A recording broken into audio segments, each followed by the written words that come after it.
Hello people, welcome to the channel. In this one, we're talking main card predictions for this weekend's UFC 297, first card of the year, back up north, my home country of Canada, for a pretty mid card, I must admit. You could almost say it's bad, but we got a couple of fights I'm really looking forward to, and this video, I've had a couple comments, and I think this is just a perfect video to address such a thing. This is a card, in my opinion, where a lot of the favorites are favorites for a reason, and I'll be picking a lot of favorites. But, like, rather than commenting like, oh, I could have made a video saying all the favorites are going to win, like that's why they're the favorites. Being MMA YouTubers, and I'm sure any other MMA YouTuber would agree, we're not here to tell you that, say, fucking Mayra Bueno Silva is going to beat Raquel Pennington. Like, that's not what I'm here to tell you. We'll talk about that later, by the way. But we're here to tell you how, in what round, or by what means is she going to win, you know? All that being said, first fight on the main card, I got Movsar Evloev beating Arnold Allen, I'm going to say by decision, and I'm going to say 30-27. I think he's just going to dominate Arnold Allen, but I think Arnold Allen will be able to survive the fight. I don't see him getting finished. But I just see Evloev being a little too much, a little too imposing. Definitely better on the ground. And I've said this before on the channel, this term. I just think he's still got that undefeated dog in him. I don't think he's going to go out without a fight. And I think he is just fundamentally better than Arnold Allen. But fight of the night potential, do not miss that one. Next fight on the card, Chris Curtis versus Marc-Andre Barriault.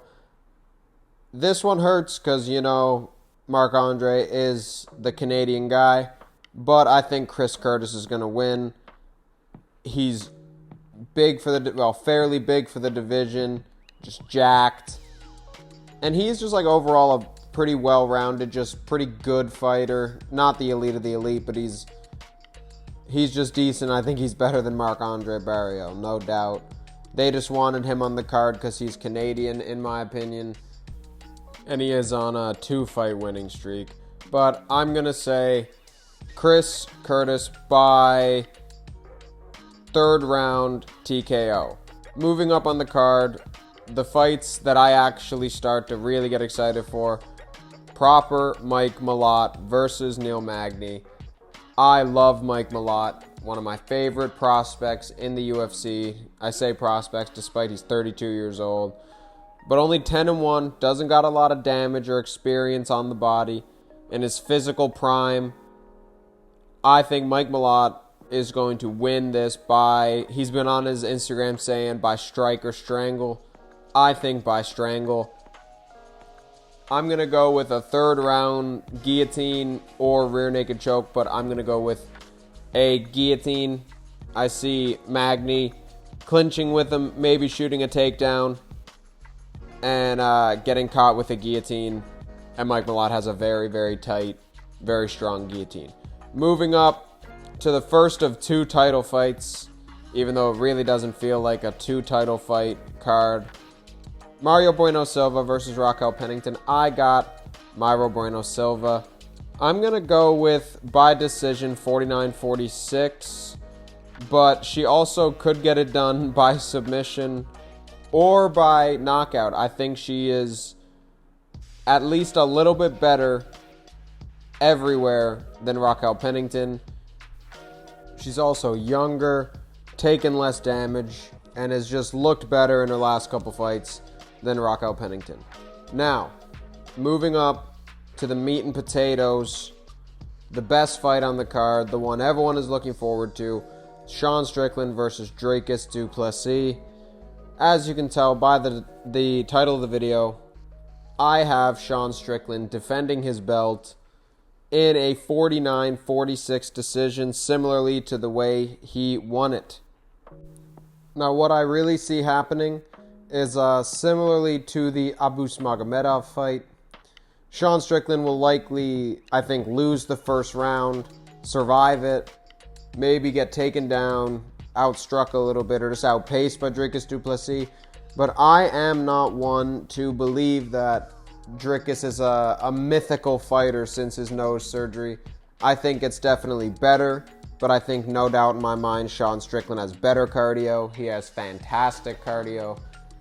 And I think he weathers the storm of Dricus Du Plessis early and then wins 4 straight rounds to cap off a 49-46 decision, living off the jab and just the defense, the shuffling back, the hand fighting, and again, that jab, that 1-2 straight, front kicks to the body, pushing him back, just front kick to the body as Dricus comes back in. And I think Sean Strickland will win this fairly dominantly, similar to how he fought Israel Adesanya. But now let's also talk about the challenger, Dricus Du Plessis, because this really is a very, very close fight. I would say percentages, in my opinion, of course everyone has. I see people calling it 50-50. I would put it like 55-45 for Sean Strickland. I just think he's technically the better fighter on the feet. I think his takedown defense and his knowledge and his abilities on the ground are good enough to weather the storm of Dricus, and I think his cardio is better. But Dricus Du Plessis, massive, jacked middleweight, unorthodox, winging powerful punches, hooks, piston-like jab. We've seen it drop chinny Robert Whittaker, and he has looked really impressive. I mean, undefeated in the UFC, beat the brakes off Darren Till, but also kind of got the brake speed off of him a little bit by Darren Till. It went both ways. Beat up Derek Brunson. Just beat up Robert Whittaker. Looking good. But at the end of the day, I just don't know if it will be enough to overcome Sean Strickland in the prime of his career. Looking better than ever. I've seen some photos and some footage on Instagram and on Twitter. He's looking jacked. He's looking great. And of course, Dricus always looking great. But I just think he falls short in his first and maybe only title shot of his career. Thank you guys so much for watching. Thank you guys so much for the support on all my videos lately. Been growing faster than we've ever grown before, and I'm loving it. Hit the like if you enjoyed the video. Subscribe if you love all things MMA. And thank you guys so much for watching. Now, go slip.